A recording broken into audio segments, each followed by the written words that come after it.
नमस्कार, headline bureau में आपका स्वागत है। देश और दुनिया की बड़ी खबरों का पूरा अपडेट एक नजर में। तो आइए रुक करते हैं आज की सबसे बड़ी खबरों पर। ईरान के चाबहार पोर्ट प्रोजेक्ट पर अमेरिका का 6 महीने की प्रतिबंध छूट खत्म हो गया है। इसका मतलब साफ है, भारत के सामने अब दो ही रास्ते हैं, या तो प्रोजेक्ट से पीछे हटे या फिर अमेरिकी प्रतिबंधों का जोखिम उठाए। विदेश मंत्रालय इस मुद्दे पर अमेरिका से बातचीत में जुटा है, लेकिन हालात बेहद संवेदनशील बने हुए हैं। चाबहार पोर्ट भारत के लिए अफगानिस्तान और मध्य एशिया तक पहुंच का एक अहम रास्ता माना जा रहा है।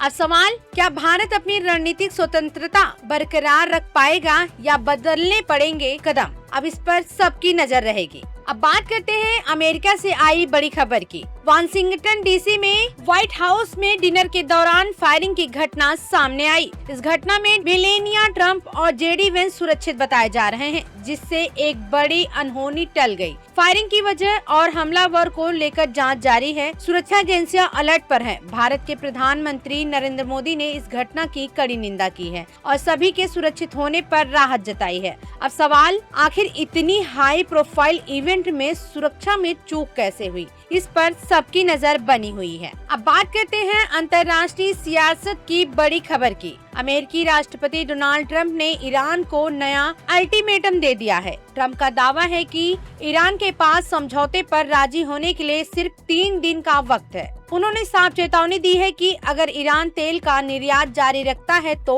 हालात और बिगड़ सकते हैं। इस बयान के बाद मध्य पूर्व में तनाव और बढ़ने की आशंका भी जताई जा रही है। अब देखना ये होगा कि ईरान झुकेगा या बढ़ेगा टकराव। नजर इस पर सभी की बनी हुई है। अब रुक करते हैं अंतर्राष्ट्रीय कूटनीति की बड़ी खबर की ओर भी। ईरान के विदेश मंत्री अब्बास अरागची रूस के सेंट पीटर्सबर्ग पहुंचे हैं, जहां वे राष्ट्रपति व्लादिमीर पुतिन से अहम बातचीत करेंगे। इस मुलाकात में क्षेत्रीय सुरक्षा, ऊर्जा सहयोग और पश्चिमी देशों के साथ बढ़ते तनाव जैसे मुद्दे पर चर्चा होने की उम्मीद है। माना जा रहा है कि ये बैठक ईरान रूस रिश्ते को और मजबूत कर सकती है। खासकर मौजूदा वैश्विक हालात के बीच दुनिया की नजर इस मुलाकात पर टिकी है, क्योंकि इसके दूरगामी असर देखने को मिल सकते हैं। क्या इस बातचीत से वैश्विक समीकरण बदलेंगे? इस पर भी सभी की नजर बनी हुई है।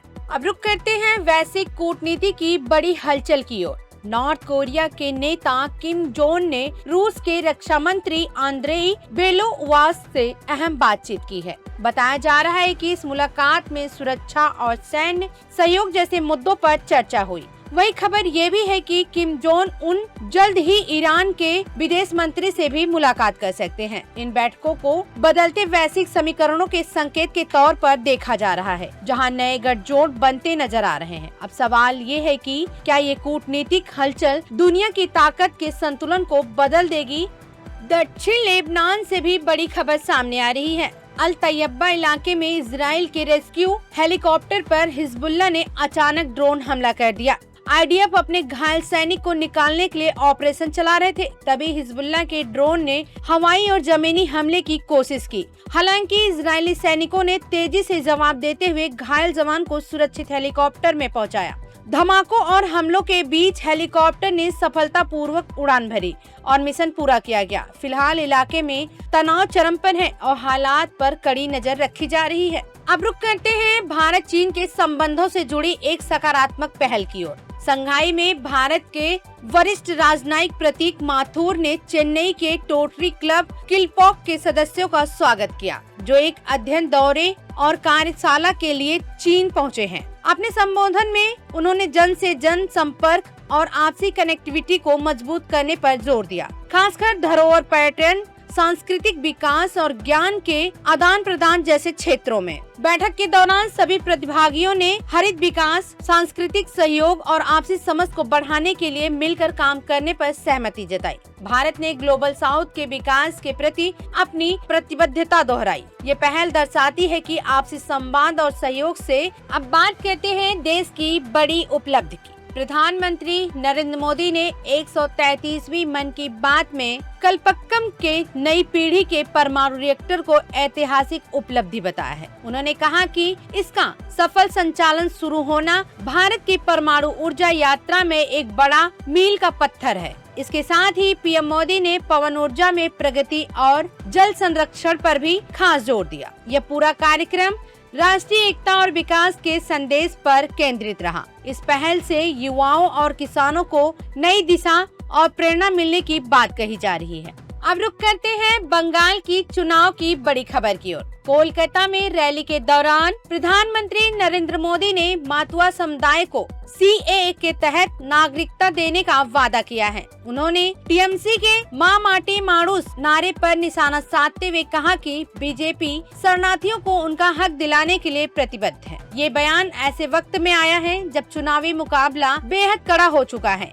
माना जा रहा है कि इस कदम से बीजेपी की रणनीति मजबूत होगी और वोट बैंक पर सीधा इसका असर पड़ सकता है। देखना दिलचस्प होगा, क्या ये सीए बनेगा इस चुनाव का निर्णायक मुद्दा। बंगाल में क्या कुछ हुआ, एक नजर डालते हैं। प्रधानमंत्री नरेंद्र मोदी ने बंगाओन की रैली में टीएमसी पर जोरदार हमला बोला। पीएम मोदी ने आरोप लगाया कि टीएमसी गुंडों को शरण देती है और बंगाल में महिलाओं पर अत्याचार हो रहा है। उन्होंने कहा, भाजपा महिलाओं की सुरक्षा के लिए पूरी तरह से प्रतिबद्ध है और संदेश खाली की रेखा पात्रा व आरजी कर पीड़ित की मां को टिकट देना इसका सबूत है। साथ ही मोदी ने बड़ा वादा करते हुए कहा, सरकारी नौकरियों में महिलाओं को 33% आरक्षण मिलेगा। अब 29 अप्रैल को दूसरे चरण की वोटिंग से पहले महिलाओं की सुरक्षा बड़ा चुनाव मुद्दा बन चुका है। क्या ये मुद्दा चुनाव का रुख बदल देगा, इस पर सबकी नजर बनी रहेगी।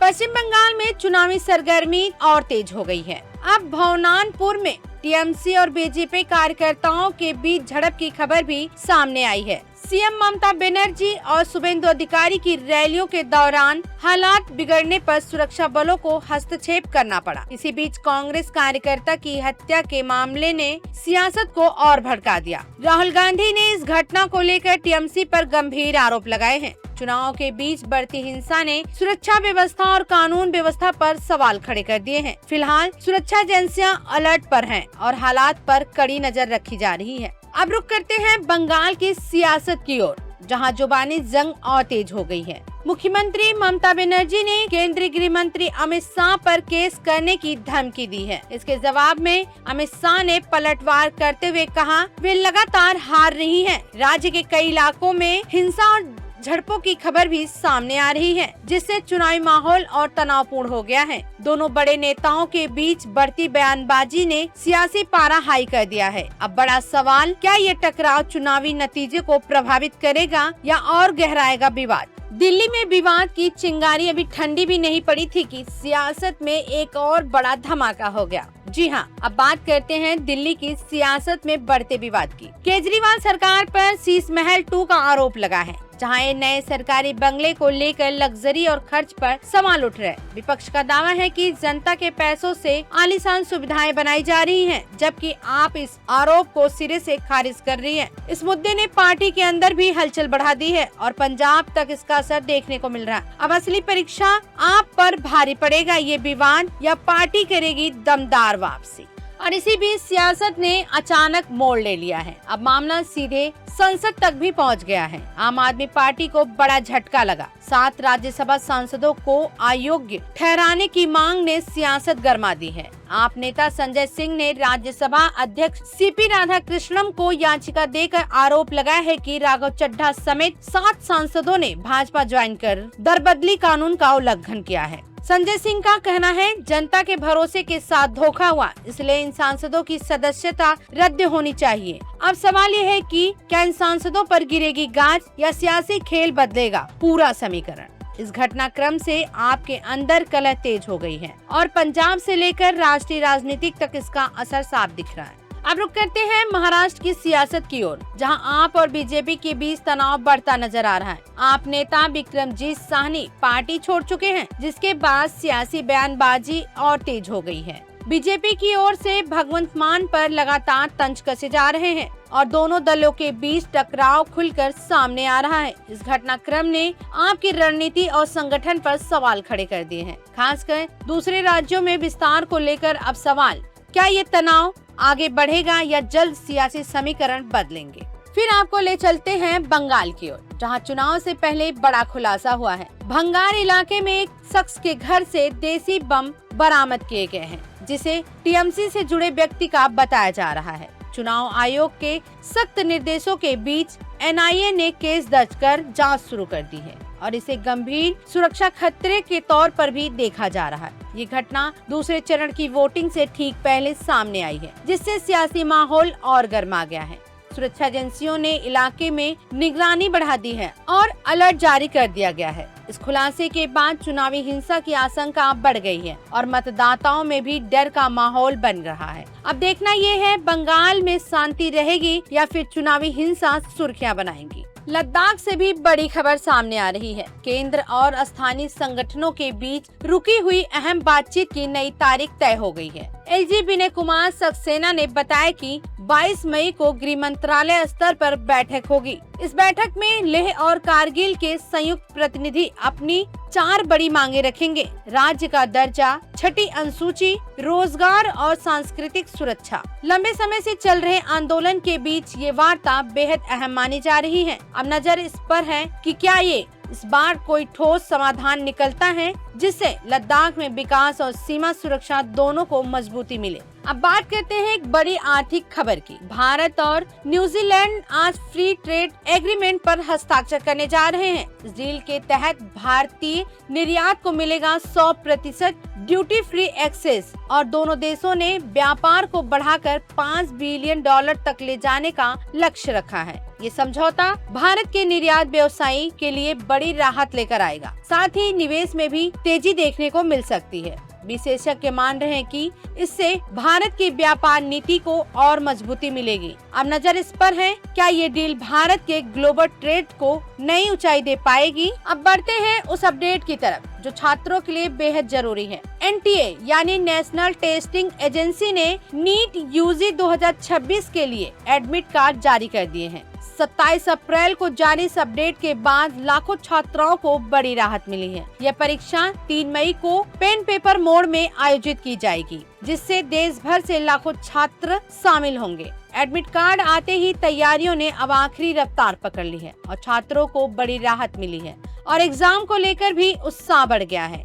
अब सबकी नजर इस पर है, कौन बनेगा देश का अगला डॉक्टर। अब बात करते हैं विकास की बड़ी खबर की। उड़ीसा के ऐतिहासिक ब्रह्मपुर रेलवे स्टेशन को नया रूप मिलने जा रहा है। भारतीय रेलवे ने इसके आधुनिकीकरण के लिए 300 करोड़ रुपए मंजूर किए हैं। इस अपग्रेड के बाद यात्रियों को मिलेगी बेहतर सुविधाएं, आधुनिक वेटिंग एरिया, साफ सुथरा स्टेशन और बेहतर कनेक्टिविटी। इस प्रोजेक्ट से पूर्वी भारत के रेल ढांचे को मजबूती मिलेगी, साथ ही रोजगार के नए मौके भी बनेंगे। अब नजर इस पर है कि क्या ये बदलाव यात्रियों के सफर को और आसान बना पाएंगे।